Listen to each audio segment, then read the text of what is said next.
ಮುಖ್ಯವಾಗಿ ಮಾಧ್ಯಮ ಮಿತ್ರರಿಗೆ ನನ್ನ ಪ್ರಣಾಮಗಳು.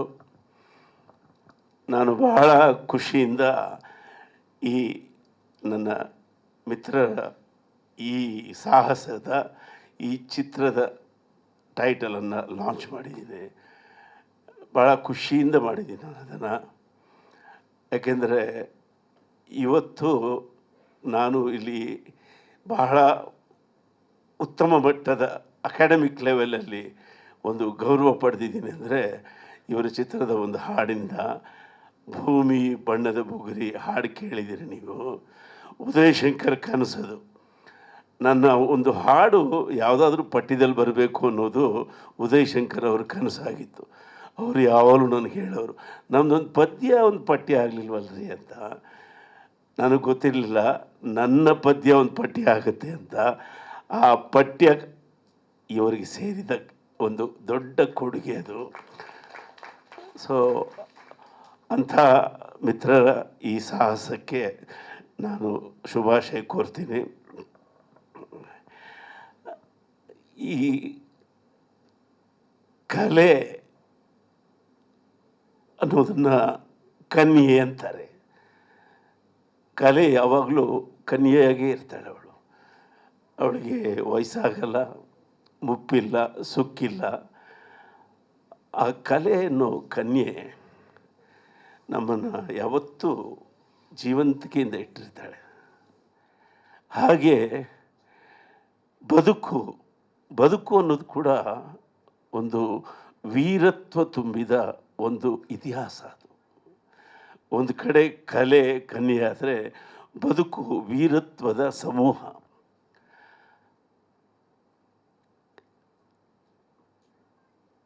ವೀರತ್ವದ ಸೌಂದರ್ಯಕ್ಕೆ ಅಥವಾ ವೀರತ್ವಕ್ಕೆ ಕನ್ಯೆ ಕೊಟ್ಟ ತಾಂಬೂಲವೇ ಕಂಬಳ, ಹೀಗೆ ಹೇಳ್ಬೋದು ಸರ್ ಇದನ್ನು.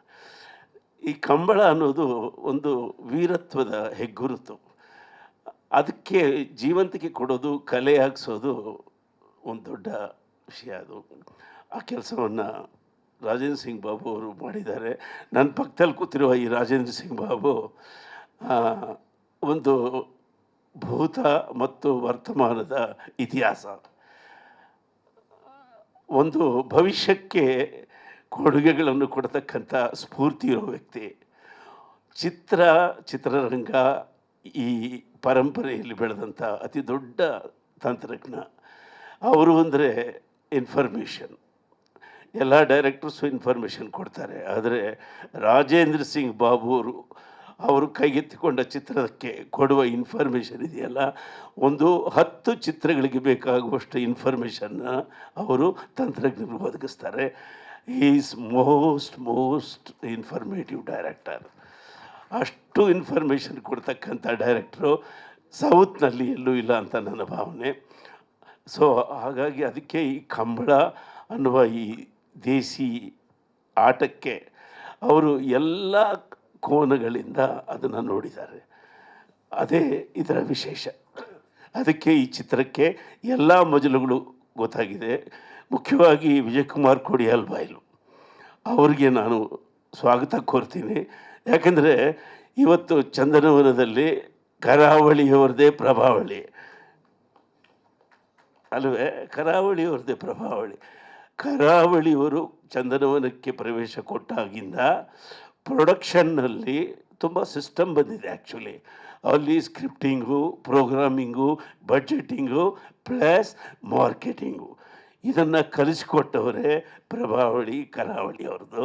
ಆದ್ದರಿಂದ ಕನ್ನಡ ರಂಗಕ್ಕೆ ನಿಮ್ಮದು ಅಪಾರವಾದ ಕೊಡುಗೆ ಇದೆ. ಒಂದು ಕುಸ್ತಿ, ಅದು ದೇಸಿ ಆಟ. ಒಂದು ಕುಸ್ತಿ ದಂಗಲ್ಲಾಗಬೇಕಂದ್ರೆ ಒಂದು ಕಂಬಳ ಯಾಕ್ರಿ ಕನ್ನಡದ ಹೆಮ್ಮೆ ಆಗಬಾರ್ದು? ಯಾಕಾಗಬಾರ್ದು? ಅವ್ರು ಹೇಳಿದ್ರು 700 ವರ್ಷ 800 ವರ್ಷ ಇದಕ್ಕೆ ಇತಿಹಾಸ ಇದೆ ಅಂತ. ನಾನು ನಿಜವಾಗಿಯೂ ಈಗ ಸಮಯ ಇದ್ದರೆ ಹೇಳ್ತೀನಿ.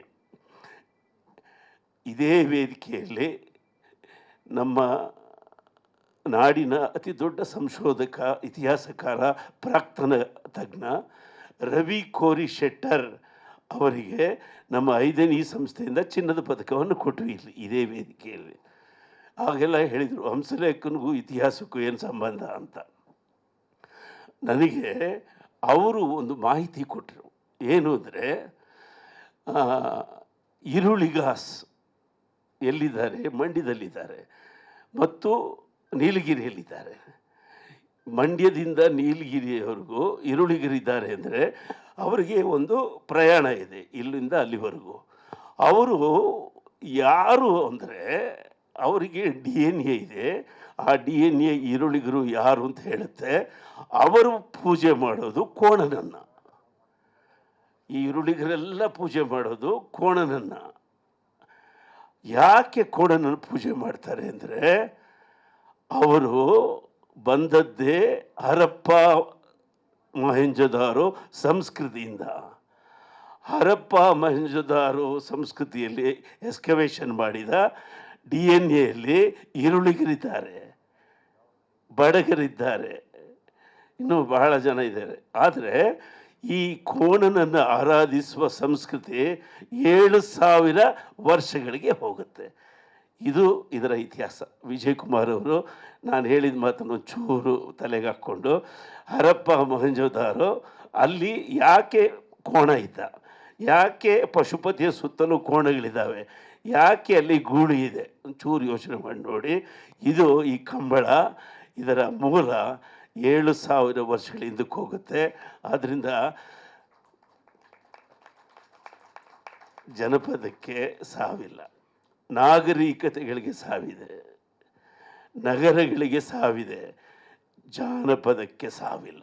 ಆದ್ದರಿಂದ ಜನಪದದ ಈ ಅದ್ಭುತವಾದ ಪ್ರಯತ್ನಕ್ಕೆ ನನ್ನ ಶುಭಾಶಯಗಳಿದೆ. ಮುಖ್ಯವಾಗಿ ನಾನು ಭಾಳ ಖುಷಿಯಿಂದ ಈ ಮಣಿಕಂಠನ ಪಕ್ಕದಲ್ಲಿ ಕೂತಿದ್ದೀನಿ.